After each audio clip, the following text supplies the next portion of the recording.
शिवराज के सिपह सालार वो तय हो गए हैं। सिंधिया गुट के 11 लोग मंत्री बनाए गए हैं। तकरीबन 20 कैबिनेट, 8 राज्य मंत्री, शपथ ग्रहण हो चुका है। अब मैदान पर इन्हें निकलना होगा। कितने दिन मैदान पर निकलेंगे तो मास्क पहनकर निकलेंगे कि नहीं, क्योंकि सिंधिया ने कहा भाई मास्क पहन लो, मैं पहचानता हूं तुम्हें। तो ये तमाम बातें हैं, ये आगे कुछ दिनों में आपको नजर आने वाली हैं। और लगातार प्रवीण जी हमारे साथ बने हुए हैं, भूपेंद्र गुप्ता साहब हमारे साथ बने हुए हैं, उनसे हम चर्चा भी कर रहे हैं। प्रवीण जी, कोरोना सबसे बड़ी चुनौती अभी सबके सामने ये है। हालांकि शुरुआत से ही ऐसा लग रहा है कि कोरोना से ज़्यादा तवज्जो राजनीति को मिल रही है, सत्ता को मिल रही है। स्थितियां इतनी बुरी हो रही हैं, वो ठीक है, मध्य प्रदेश का यह आंकड़ा दिखाया जा रहा है, वो आंकड़ा दिखाया जा रहा है, पर चुनौतियां बरकरार हैं और वो बढ़ने वाली हैं। प्रवीण जी। बिल्कुल, और चुनाव का मुद्दा भी होगा ललित। आप अगर अब देखें कि कोरोना इसलिए मुद्दा होगा, और कोरोना हाँ। के बहाने चीन की एंट्री एमपी में, और ये दोनों पार्टियां समझ चुकी हैं। आप देखिएगा कि चीन को आम आदमी भी दोषी मानता है कि कोरोना फैलाने की वजह चीन, तो फिर चीन से रिश्ते। इसीलिए अगर आप देखें कि कमलनाथ पर जो अटैक किया बीजेपी ने, उसकी वजह यही थी कि वो चीन के साथ कोरिलेट करता है, कोरोना से चीन और चीन से फिर कमलनाथ। तो पूरा ये मसला कोरोना भी होगा। कोरोना ने लोग हम अच्छा जरूर गुडी गुडी कह देते हैं कई बार के परिवार के साथ वक्त बिताने का मौका मिला, ये मिला वो मिला, समझने का अवसर मिला, लेकिन परेशान हुआ है व्यक्ति। और जिस भी मसले को लेकर परेशान होता है, उसे केवल एक वजह उसके ऊपर चिपकाना जरूरी होती है कि आप अगर परेशान हुए तो वजह ये। तो कोरोना मुद्दा होगा इलेक्शन में, क्योंकि वो अपील कर सकता है। चाइना भी मुद्दा होगा इस पूरे मसले को लेकर, और कांग्रेस इस बात को लेकर थोड़ा सा अपर हैंड है कि उसके पास एक मुद्दा यह है कि भाई हम तो चले गए, मतलब हमारे वो बिकाऊ बनाम टिकाऊ का वाला एक लाइन उन्होंने ले रखी है कि हम तो चले गए, हमारे साथ नुकसान हुआ। इसे काउंटर कैसे करेगी बीजेपी इस पूरे मसले को लेकर, ये एक बड़ा दिलचस्प होगा और भाजपा के लिए चुनौती भरा भी होगा ललित जी। वैसे काउंटर क्या, वो मुद्दों को डाइवर्ट करने में भी खैर कुछ नेताओं का कोई सानी नहीं है। मैं एक चीज और आपसे जानना चाह रहा हूं। अब एक बड़ा सिरदर्द है, वो है मंत्रिमंडल का जो प्रोफाइल है, या किसे कौन सा प्रोफाइल मिलना है। अब जैसे आज गोपाल भार्गव साहब पहले नंबर पर आए, और भूपेंद्र सिंह साहब हैं वो मेरे ख्याल से 5वें नंबर पर आए। बात जबकि चूंकि अब आला कमान चीज़ों को देख रहा है, आला कमान चीज़ों को तय कर रहा है, तो ये जो प्रोफाइल होगा ये भी बहुत आसान नहीं होगा शिवराज सिंह चौहान साहब के लिए।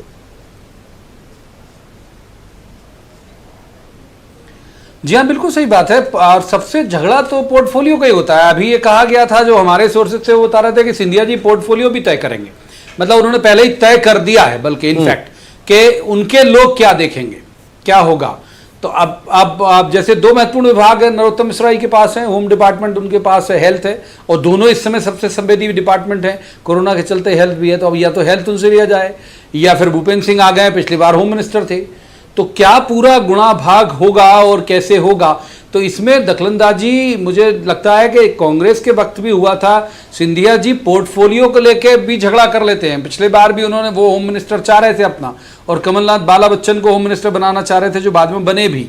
तो ये सब चलता है। उनको अंदाज भी है, उनकी आदत भी है सिंधिया जी की। तो संभव है कि इस पर भी बात दिल्ली में हो गई हो कि पोर्टफोलियो किसके पास क्या होगा। और जहां तक आपने जिक्र किया, पहले बुलाए गए तो वो सीनियरिटी के हिसाब से बुलाए गए थे। हालांकि सीनियर सबसे, अगर मैं गलत नहीं हूं तो मनीष जी और भूपेंद्र जी करेक्ट करेंगे, बिसाहू लाल सबसे सीनियर थे आज वाली जिन लोगों ने शपथ ली। लेकिन चूंकि वो ताजे भाजपाई हैं, लिहाजा पुराने भाजपाई के तौर पर गोपाल भार्गव जो वरिष्ठ हैं उन्हें बुलाया गया।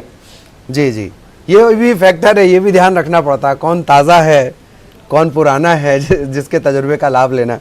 भूपेंद्र जी, मैं आपके पास आना चाह रहा हूँ कि ये जो फ्रैक्शन है, या बार बार आ रहे हैं, या होता है कई बार कि पहले हम बोल देते हैं कि साहब ये तो मुख्यमंत्री का विशेषाधिकार है, बाद में पता चलता है कि उस विशेषाधिकार में से अधिकार शब्द हटा लिया गया है। क्या कांग्रेस इसे देख रही है, मौके के तौर पर देख रही है? एक बात। दूसरी बात कि जो कहा गया कि साहब कोरोना का एक मुद्दा है, या ऐसी कई चीज़ें कि हम तो चले गए, ये आपको एक मास्टर स्ट्रोक मिला है, क्या वाकई आप इस पर काम कर रहे हैं? ये आपको सक्सेस भी दिलाएगा?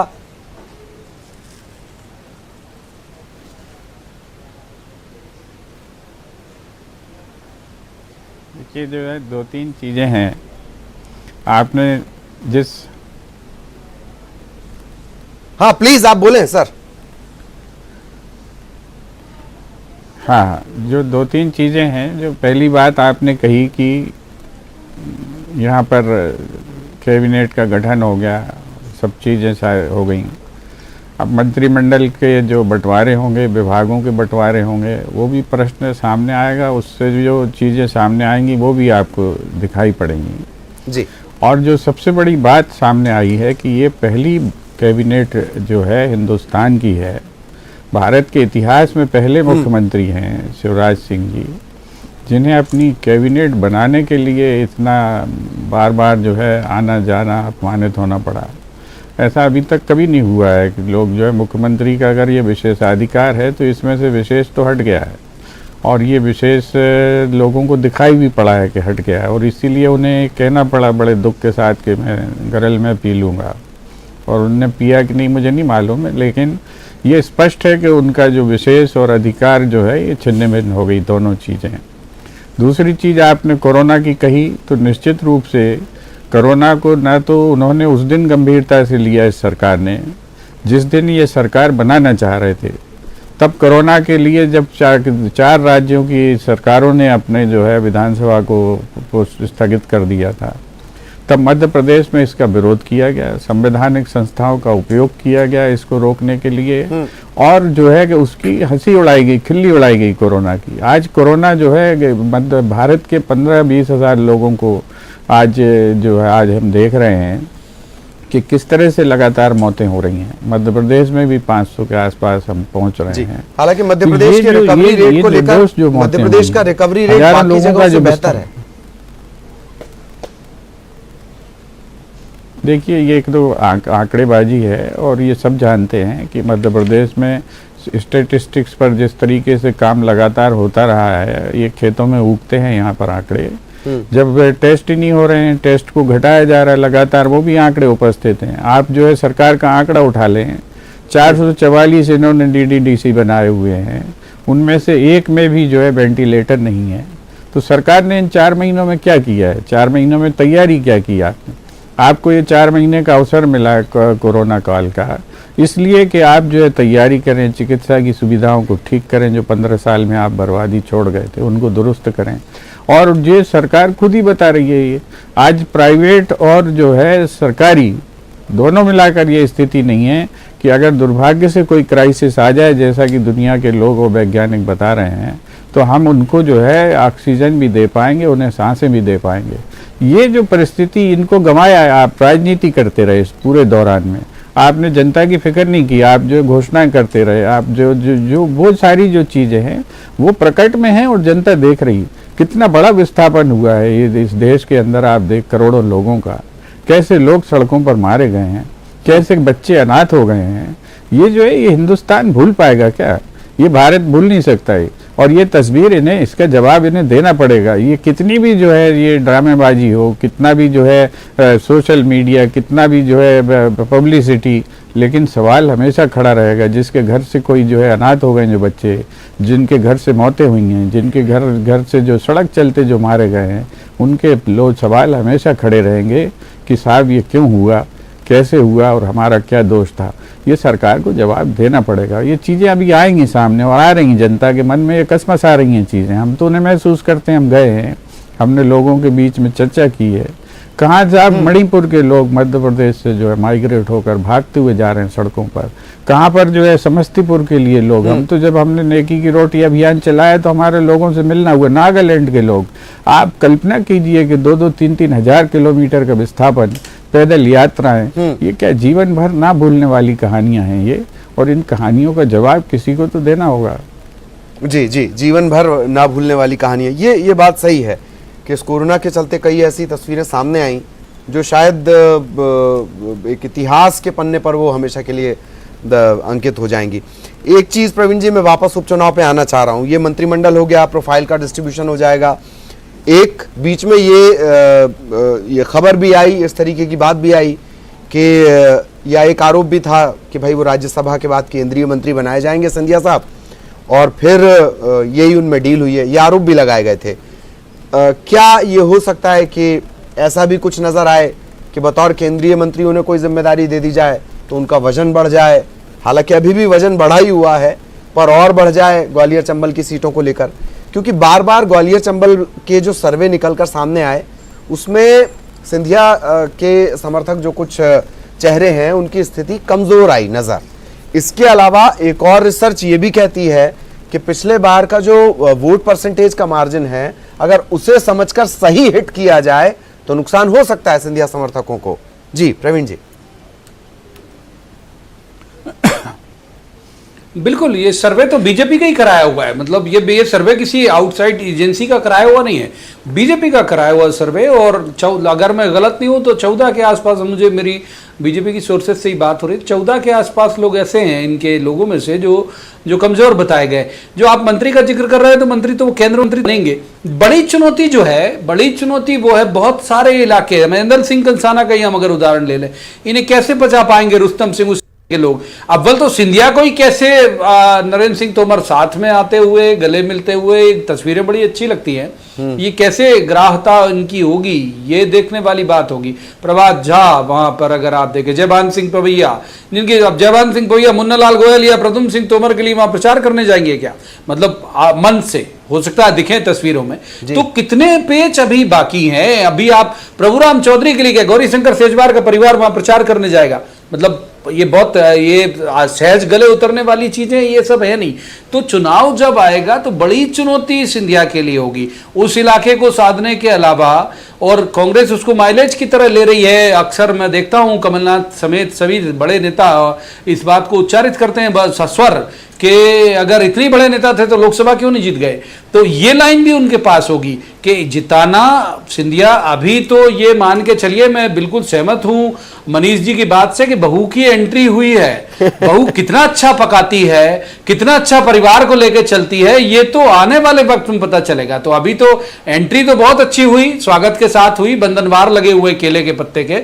जो असल परीक्षा है वो तो उपचुनाव के दौरान ही होगी कि भाई साहब जिता के लाइए इन लोगों को, जिता केवल ग्वालियर चंबल नहीं, इन सारे इलाकों में भी जिता के लाइए, मालवा से भी लाइए, सांची से भी लाइए, जो आपके लोग हैं उन्हें जिता के लाइए। तो मुश्किल, बहुत बड़ा इम्तहान अभी बाकी है ललित, बहुत बड़ा इम्तहान बाकी है। हालांकि मनीष जी अब जा चुके हैं, व्यस्तता के चलते वो हमारे साथ नहीं जुड़े हैं अभी। और एक बात जो अच्छी याद आई भूपेन जी कि उन्होंने ये किया जो पार्टी को ज़्यादा मुनाफा दे सकता था, मसलन आपके नेता उन्होंने तोड़ लिए। आपकी भी रणनीति लगभग ऐसी कि आपकी नज़र जिन जगहों पर है, कुछ नेताओं पर जो आपका फोकस है, मतलब प्रेमचंद गुड्डू उनका जो सिनेरियो हुआ, आपके अपने भी नाराज हो रहे हैं, वो भी बहुत डैमेज करते हैं और उपचुनाव आपके सर पर है। अभी प्रेमचंद गुड्डू ने मात्र पार्टी ज्वाइन की है। वो पार्टी कोई भी ज्वाइन कर सकता है, वो जो है पार्टी के पुराने कार्यकर्ता रहे हैं। जिस कारण से गए थे वो कारण भी अब अनुपस्थित हो गया था। महाराज के कारण उन्होंने कांग्रेस छोड़ी थी जी। अब वो वहाँ चले गए तो यहाँ आ गए, ऐसे बहुत से आवागमन होगा। लेकिन जो बात है, बड़ी बात है, मैं आपसे कहूँ कि जिस तरीके से सरकार गिरी है, इसके अवसर हमारे पास भी थे, लेकिन हम इस स्तर तक गिरना नहीं चाहते थे। कमलनाथ जी का यही सोच था, यही वो था। और इसी के कारण ये जो सौदे सफल हुए हैं, ये इसलिए नहीं हुए हैं, ये कुटिलता और शराफत की भी लड़ाई थी। हम शराफत में जो है, कमलनाथ जी की राजनीति जो है एक शराफत के रास्ते की राजनीति थी, और कुटिलता उसमें जो है जीत गई है, जीतती प्रतीत हो रही है। लेकिन अंतिम जो दौर होगा, अंतिम लड़ाई जो होगी, उस लड़ाई में कुटिलता जीतेगी कि शराफत जीतेगी, ये जनता तय करेगी। और जनता के बीच में इस बात के स्पष्ट जो है मत है कि एक जो है सही आदमी और सच्चा आदमी सरकार चला रहा था और प्रदेश को कुछ दे सकता था। उस जो दे सकने के रास्ते में बाधा खड़ी की गई। एक तो आपके चैनल पर भी मैं देख रहा था कि एक तो वोटर ये कह रहा था कि वो बेचारे सूची में से एक निकाल के काम करते जा रहे थे, और जो है जो पूरे काम भले नहीं कर पाए हों, लेकिन उनने एक काम करने की कोशिश की, ये एक वोटर कह रहा था। तो ये जो ओपिनियंस हैं, ये फैब्रिकेटेड नहीं है, ये डॉक्टर्ड नहीं है, आर्किटेक्चर्ड नहीं है। तो ये जो संकेत है, हमारी ताकत यही है। हम तो जो है इसी ताकत के भरोसे हैं। लोकतंत्र को हमने परिपक्व किया 70 साल, और जो है 70 साल हमने जो है एक चीज़ों की कोशिश की, उनको जोड़ने समझने की, जब जो आघात हुए लोकतंत्र पे, हमने कानून बनाकर उन्हें रोकने की कोशिश जी। की। आखिर जो है यही लोग तो हमले कर रहे थे ना। जब ये आए राम गया राम की राजनीति कौन लोग कर रहे थे? कांग्रेस ही थोड़ी थे। तब कांग्रेस ने कानून बनाए इन्हें रोकने के लिए, और जो है कि उन्हीं कानूनों के सारे, उनमें से भी लोगों ने अब रास्ते निकाल लिए। तो ये आगे जाके जब जो है अब इनमें भी सुधार होंगे, हमारी सरकारें आएंगी तो अब इनमें भी सुधार करेंगे व्यवस्था में। तो ये चीजें हैं। और जो काम हमने अधूरे छोड़े हैं, हमसे छूट गए हैं, जैसे कि किसानों का जो काम आधे हमने 27 लाख किसानों का काम पूरा किया, कुछ लोगों का छूट गया। हमारी सरकार आएगी, हम उन्हें पूरा करेंगे, हमारा वादा है। और हमने जो भी वादे किए हैं वो सारे वादे एज इट इज हैं, उससे कहीं पर भी एक कदम हम पीछे नहीं हटे हैं। फर्क ये है कि हम वहां से हटा दिए गए हैं जबरिया, जहां पर हम उन वादों की पूर्ति कर सकते थे, वहां जनता हमें लौटाएगी तो एक एक वादा पूरा होगा। किसान का जो है कर्जा भी माफ होगा, और जो है मध्य प्रदेश में जो है सारी चीजें व्यवस्थाएं बदलेंगी। चलिए, जबरिया हटा दिया गया, इसे लेकर भी कुछ बातें करेंगे। यहाँ एक ब्रेक के लिए रुक रहे हैं, ये चर्चा भी लगातार जारी रहेगी, हर अपडेट भी हम अपने दर्शकों तक पहुंचाएंगे। अब रिएक्शन के सिलसिले भी शुरू हो चुके हैं, वो भी हम अपने दर्शकों को बताएंगे। एक ब्रेक के लिए रुक रहे हैं।